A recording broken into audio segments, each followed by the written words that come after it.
നടിയെ ഉപദ്രവിച്ച സംഭവത്തിൽ പ്രതികളുടെ ചോദ്യം ചെയ്യൽ പുരോഗമിക്കുകയാണ്. ലഭിച്ച ദൃശ്യങ്ങൾ കൂടി അടിസ്ഥാനമാക്കിയാണ് ചോദ്യം ചെയ്യൽ പുനരാരംഭിച്ചത്. ദൃശ്യങ്ങൾ മറ്റെവിടേക്കെങ്കിലും പകർത്തിയിട്ടുണ്ടോ എന്നും മറ്റാർക്കെങ്കിലും കൈമാറിയിട്ടുണ്ടോ എന്നും അറിയുന്നതിനായാണ് പ്രതികളെ വീണ്ടും ചോദ്യം ചെയ്യുന്നത്. ഇതിനിടെ പ്രതിയുടെ അഭിഭാഷകനിൽ നിന്ന് ലഭിച്ച മെമ്മറി കാർഡിൽ നിന്നാണ് നടിയെ ഉപദ്രവിക്കുന്ന ദൃശ്യങ്ങൾ കണ്ടെത്തിയത്. ദൃശ്യങ്ങളുടെ ഒന്നിലധികം പകർപ്പുകൾ ഒളിപ്പിച്ചിട്ടുണ്ടോ എന്നും മറ്റാർക്കെങ്കിലും കൈമാറിയിട്ടുണ്ടോ എന്നും അറിയുന്നതിനാണ് പോലീസിന്റെ ശ്രമം.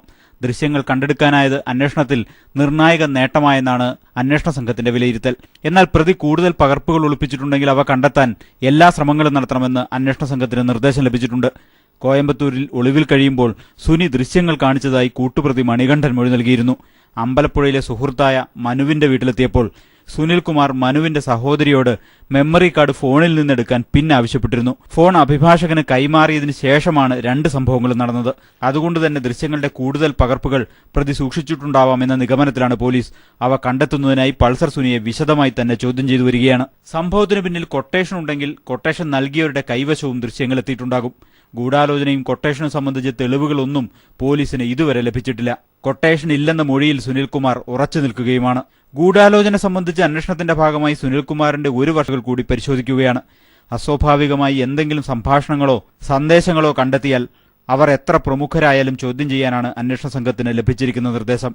ഇപ്പോൾ നടക്കുന്ന അവസാനവട്ട ചോദ്യം ചെയ്യൽ കൂടി പൂർത്തിയായാലേ ഇത് സംബന്ധിച്ച അന്തിമ നിഗമനത്തിൽ എത്താനാകൂ. News bureau, Kochi.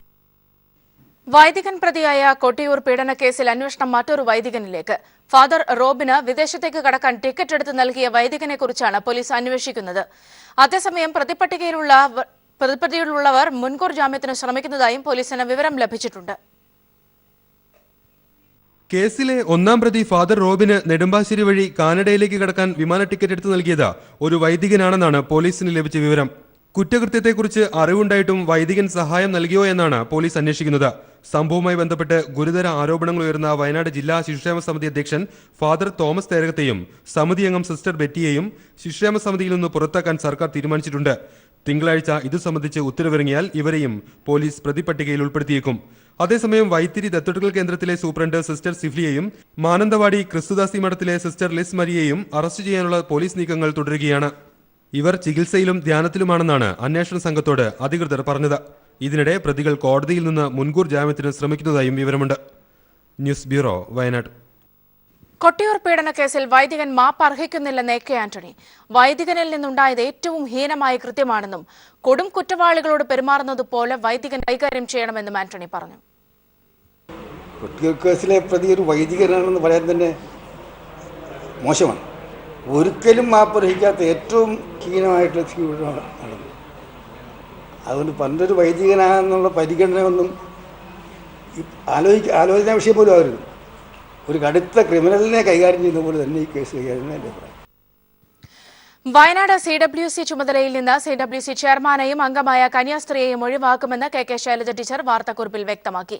CWCയുടെ പ്രവർത്തനത്തിൽ ഗുരുതരമായ ക്രമക്കേടുകൾ കാണിക്കുകയും വിശ്വാസ്യത നഷ്ടപ്പെടുത്തിയതുമായി പ്രാഥമിക അന്വേഷണത്തിൽ നിന്നും വെളിവായതിനെ തുടർന്നാണ് ഈ നടപടി. ജില്ലാ ശിശു സംരക്ഷണ ഓഫീസറാണ് പ്രാഥമിക അന്വേഷണം നടത്തിയത്.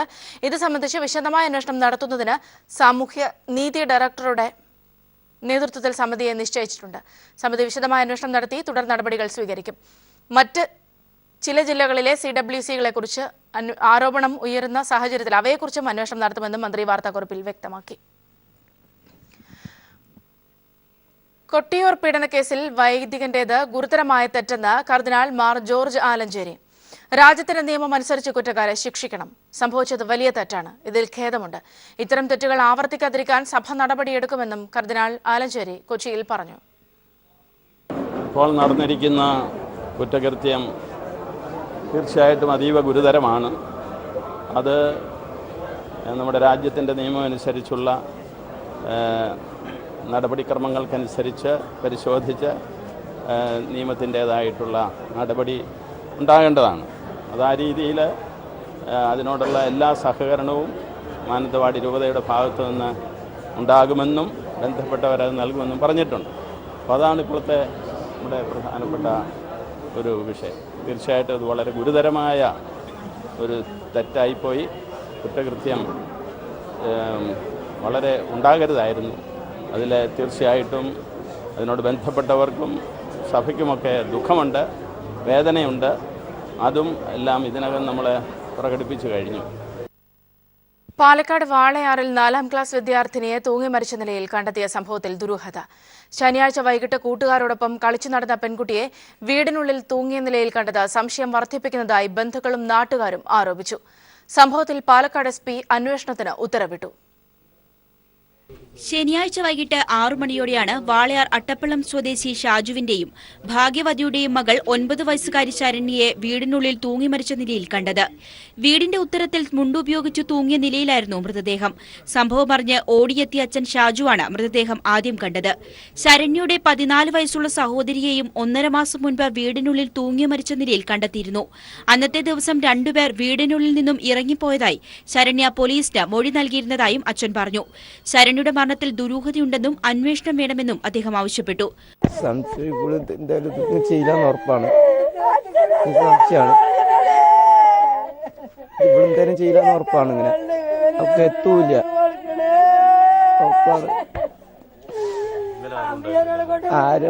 അമ്മ മുത്തിയമ്മ 4 മണി വരെ ഉണ്ടേനി. 6 മണി വരെ തൊട്ട വീട്ടില് ആ കുട്ടികളൊപ്പം ഇവിടെ കളിക്കുന്നുണ്ടായിരുന്നു. അവിടുന്ന് എത്ര മണിക്ക് ഇങ്ങോട്ട് വന്നെന്ന് അറിയില്ല. ആ കുട്ടികളൊപ്പം കളിച്ചു കഴിഞ്ഞിട്ട് 8 അടിയോളം ഉയരമുള്ള വീടിന്റെ ഉത്തരത്തിൽ 9 വയസ്സുകാരിക്ക് എങ്ങനെ കൈയെത്തിയെന്നതാണ് നാട്ടുകാരിൽ സംശയമുണർത്തുന്നത്. ഈ 2 മരണത്തിലും ദുരൂഹത ബാക്കി വെച്ചാണ് ഈ മരണം സംഭവിച്ചിരിക്കുന്നത്. ജനങ്ങൾക്ക് മൊത്തം നമ്മുടെ ആശങ്കയിലാണ്. പരിസരത്ത് കുട്ടികൾക്കും സ്ത്രീകൾക്കും നാട്ടുകാർക്കും പരക്കെ ഒരു ഭയം ബാക്കി നിൽക്കുകയാണ്. അന്വേഷണം നടത്തിയാലേ ഈ സത്യം പുറത്തുകൊണ്ടുവരാൻ കഴിയൂ. സംഭവത്തിൽ അന്വേഷണത്തിന് പാലക്കാട് SP ഉത്തരവിട്ടു. പോലീസ് സർജന്റ്, സയന്റിഫിക് അസിസ്റ്റന്റ് എന്നിവർ സ്ഥലത്തെത്തി പരിശോധന നടത്തി. News bureau, Palakkad. കരിപ്പൂർ വിമാനത്താവളത്തിന് സമീപത്തെ ഫ്ളാറ്റിൽ എയർ ഹോസ്റ്റസിനെ മരിച്ച നിലയിൽ കണ്ടെത്തി. തിരുവനന്തപുരം പേരൂർക്കട സ്വദേശിനി മോനിഷ മോഹനെയാണ് മരിച്ച നിലയിൽ കണ്ടെത്തിയത്. എയർ ഇന്ത്യ എക്സ്പ്രസിലെ ജീവനക്കാരിയായിരുന്നു. ഇന്നലെ രാവിലെ ഡ്യൂട്ടി കഴിഞ്ഞ് ഫ്ളാറ്റിലേക്ക് പോയതായിരുന്നുവെന്ന് സുഹൃത്തുക്കൾ പറഞ്ഞു. ആത്മഹത്യയാണെന്നാണ് പ്രാഥമിക നിഗമനം. ഇൻക്വസ്റ്റ് പൂർത്തിയാക്കി മൃതദേഹം കോഴിക്കോട് മെഡിക്കൽ കോളേജിലേക്ക് മാറ്റി പോസ്റ്റ്മോർട്ടത്തിന് ശേഷം ബന്ധുക്കൾക്ക് വിട്ടുനൽകും.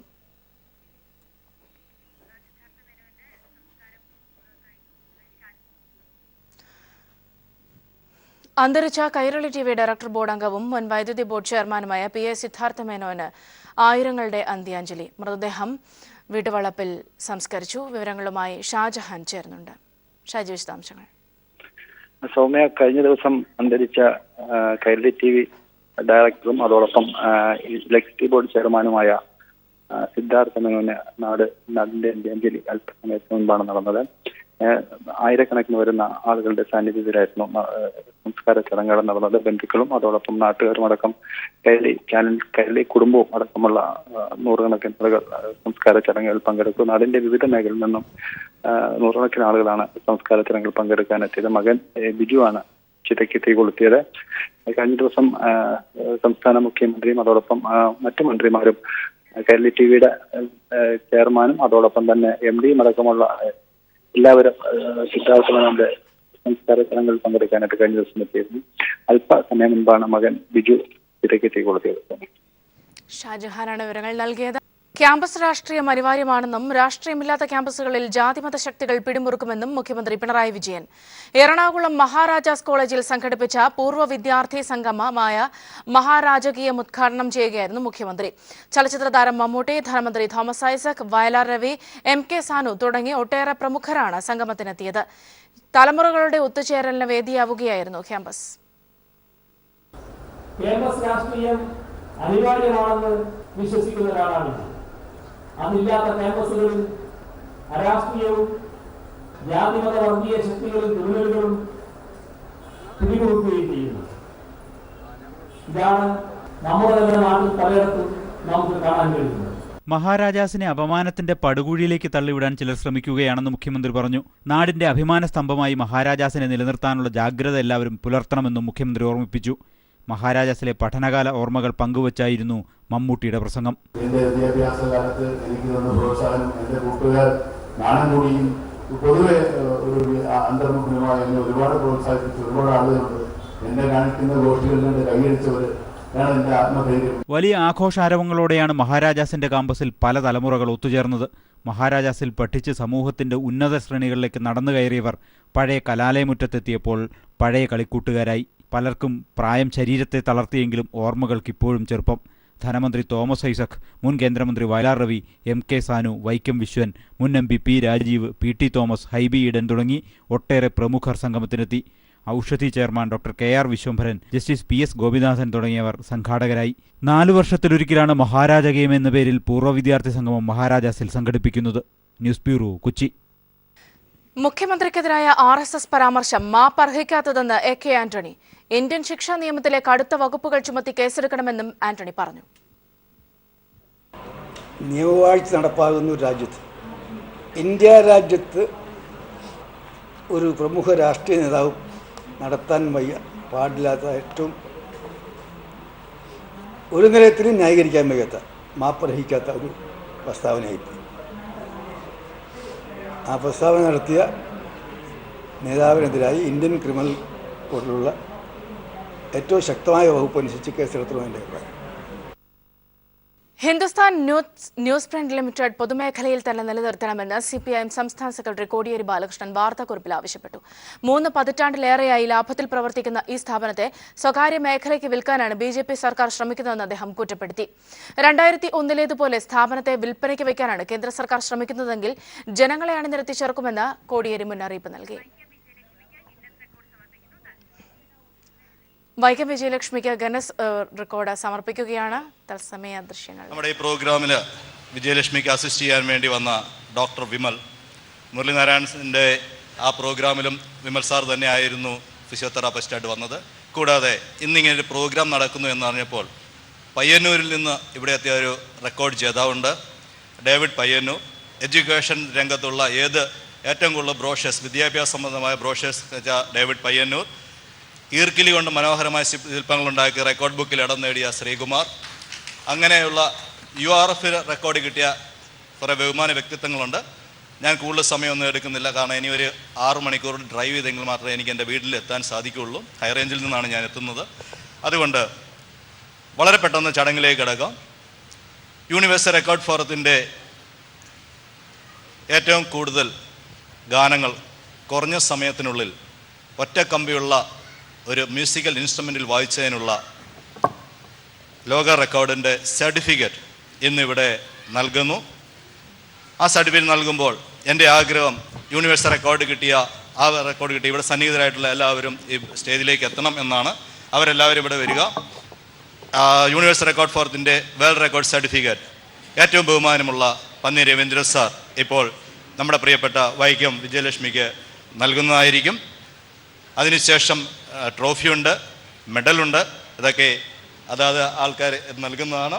ആദ്യം യൂണിവേഴ്സൽ റെക്കോർഡ് ഫോറത്തിൻ്റെ world record certificate Panni Ravindra sir ഏറ്റവും പ്രിയമുള്ള വൈക്കം വിജയലക്ഷ്മിക്ക് നൽകുന്നതായിരിക്കും. കൊടുക്കും.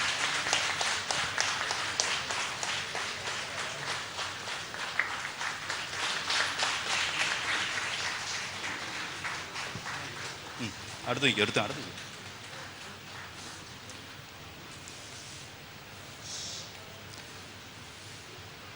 യൂണിവേഴ്സൽ റെക്കോർഡ് ഫോറത്തിൻ്റെ ഒരു ട്രോഫിയുണ്ട്. ആ ട്രോഫി ഏറ്റവും ബഹുമാനവും സ്നേഹമുള്ള വിദ്യാധരൻ മാഷ് ഇപ്പോൾ വൈക്കം വിജയലക്ഷ്മിക്ക് കൈമാറുന്നതാണ്.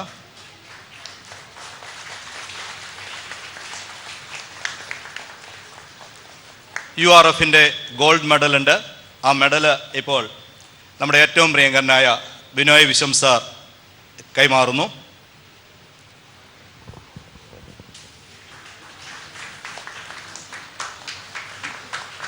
യൂണിവേഴ്സൽ റെക്കോർഡ് ഫോറത്തിൻ്റെ ക്ലബിലേക്ക് മെമ്പറായതിൻ്റെ ഒരു ബാഡ്ജുണ്ട്. ആ ബാഡ്ജ് യൂണിവേഴ്സൽ റെക്കോർഡ് ഫോറത്തിൻ്റെ ചീഫ് എഡിറ്റർ എന്നുള്ള നിലയിലും ഏഷ്യൻ ജൂറി ഹെഡ് എന്നുള്ള നിലയിലും അത് എന്നിൽ നിക്ഷിപ്തമായ കടമയാണ്. അതുകൊണ്ട് ആ അവകാശം ഞാൻ മറ്റാരും കൊടുക്കുന്നില്ല, അത് ഞാൻ തന്നെ നൽകുന്നതായിരിക്കും.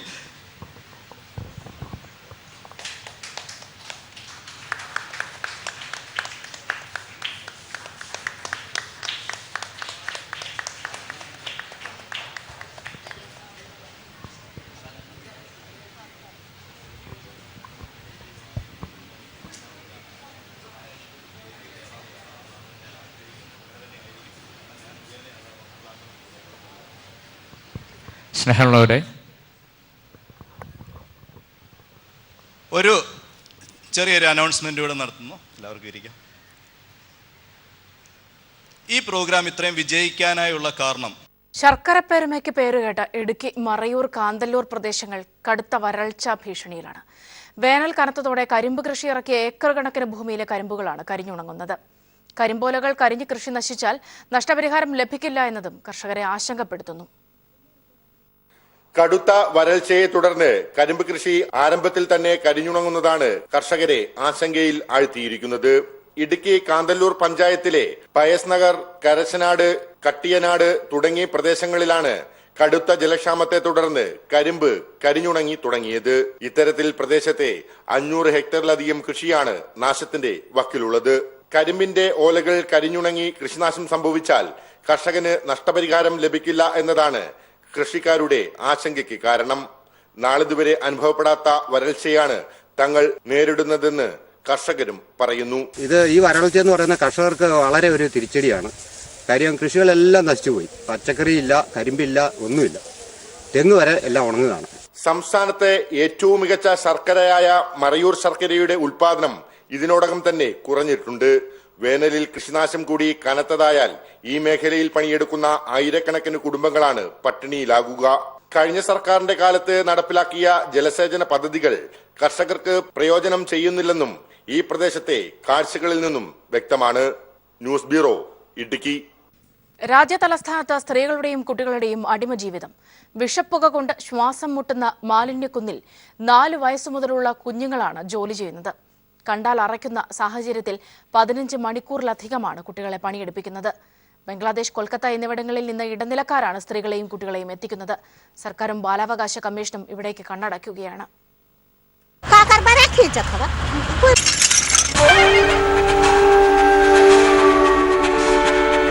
രാജ്യതലസ്ഥാനത്തെ മാലിന്യത്തിന്റെ 3/4 പങ്കും ദിനംപ്രതി നിക്ഷേപിക്കുന്ന ബെൽസ്വ. 200 അടി ഉയരത്തിലെ ഈ മാലിന്യ കുന്നിൻ മുകളിൽ ഞങ്ങൾ കണ്ടത് പുനരധിവാസം തൊട്ടു തീണ്ടാത്ത നരക ജീവിതങ്ങളെ.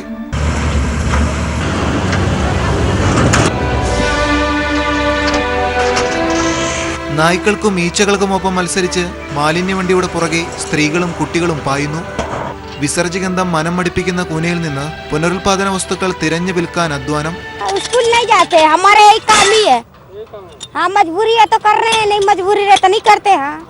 ശേഖരിക്കുന്നവ വിൽക്കാൻ ഇടനിലക്കാർ സജീവം. കൊൽക്കത്തയിൽ നിന്നും ബീഹാറിൽ നിന്നും ഇടനിലക്കാരാണ് കുട്ടികളെ എത്തിക്കുന്നത്. പിന്നെ ഇവിടമാണ് ജീവിതം. കൂട്ടത്തിൽ ബംഗ്ലാദേശ് അഭയാർത്ഥി ക്യാമ്പിലെ കുട്ടികളും. 15 മണിക്കൂറിലേറെ അധ്വാനം. സാനിറ്ററി നാപ്കിൻ മുതൽ മനുഷ്യ വിസർജ്യം തളം കെട്ടുന്ന കൂനയിൽ നിന്ന് ഭക്ഷണവും ഉറക്കവും. ലോഹവസ്തുക്കൾ കൊണ്ട് മുറിഞ്ഞ ശരീരഭാഗം പുഴുവരിച്ച് രോഗനിബിഡം. പലരും ലൈംഗിക ചൂഷണത്തിന്റെ ഇരകൾ. ദൃശ്യങ്ങൾ പകർത്തി തിരികെ പോരാൻ തുടങ്ങവേ അപ്രതീക്ഷിതമായി ലഭിച്ച ഓറഞ്ച് പങ്കുവെക്കുന്ന പെൺകുട്ടികളെയാണ് കണ്ടത്. പകലന്തിയോളം പണിയെടുത്താലും വിശപ്പടക്കാൻ വക ലഭിക്കുന്നില്ലെന്ന ദൈന്യത ഓരോ മുഖത്തും പ്രതിഫലിച്ചു. എങ്കിലും ഗതികേടെന്ന് വിളിച്ചു പറയാൻ മടിച്ചു. ജനിച്ചതിനാൽ വളരണമല്ലോ, വളർന്ന് പന്തലിക്കണം. പാർലമെന്റിന്റെ വെളിപ്പാടകലെയാണ് ഈ കാഴ്ചകൾ അരങ്ങേറുന്നത്. പക്ഷേ പൂർണ്ണ സാക്ഷരതയ്ക്കും വികസന ഭാരതത്തിനുമായുള്ള പദ്ധതികൾ നിറവേറ്റുന്നതിനിടയിൽ ഇത്തരം കാഴ്ചകൾ അധികാരികൾ കണ്ടെന്ന് നടിക്കാറില്ല. ക്യാമറമാൻ ഗോപി കടവല്ലൂരിനൊപ്പം മനുശങ്കരൻ.